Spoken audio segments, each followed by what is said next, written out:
after spending months denying any wrongdoing. A former Bay Area police officer now admits that he was part of a conspiracy to steal drugs and cash from drivers during traffic stops along Highway 101. Senior investigative reporter Bigad Shaban aired a series of reports last month on the allegations and was in federal court this evening when the former officer confessed to a bizarre crime spree stretching years.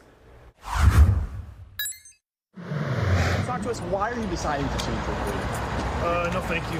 No comment. Thank you. Brendan J.C. Tatum didn't say much as he walked into federal court. But inside, the former Rohnert Park police officer told a judge he now wants to plead guilty to all three of the Hollywood-like conspiracy charges lodged against him: extortion, tax evasion, and falsifying records.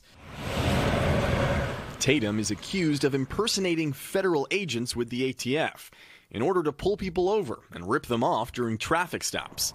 According to the FBI, he extorted marijuana and cash from numerous drivers, which he then kept for himself. He also threatened to arrest anyone who didn't comply. This is where we pulled off, and this is where I was robbed, right here. Zeke Flatten, a former cop himself, tells us he was driving through southern Mendocino County nearly 4 years ago when two different police officers pulled him over. There was not a badge, there was not a name tag, there wasn't a patch on their shoulders. Matter of fact, there was a half circle style patch that had been removed. What reason would a law enforcement officer have to remove the patch on their uniform? I have no idea, other than hide their identity. Flatten tells us the men found 3 pounds of his marijuana, then took a picture of him and his driver's license, then drove off with his weed without ever giving him a ticket. Oh, I knew immediately that I got robbed. Now it was who did it and how are we going to uncover this. Flatten filed a complaint with the FBI, which is in part what led to the charges against Tatum and one of his fellow officers, Joseph Huffaker. Huffaker has pleaded not guilty, but Flatten says he was one of the 2 officers who pulled him over and stole his marijuana. While Flatten tells us Tatum was not there, the FBI says Tatum filed a false police report and press release to hide the crimes committed against Zeke Flatten. He wrote the report that tried to frame me.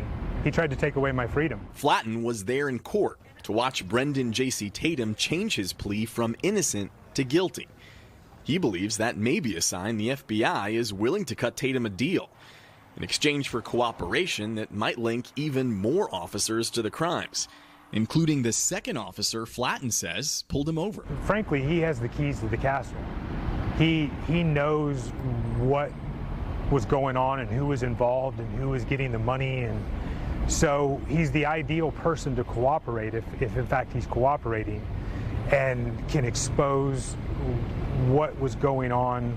The allegations of a law enforcement conspiracy and cover-up actually extend far beyond what we saw here in court.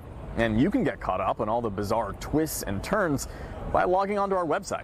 There you can watch our past stories and check out all of our digital extras that make it easy to follow who is accused of doing what. That's all at NBCBayArea.com/investigations. With the investigative unit, I'm Bigad Shaban.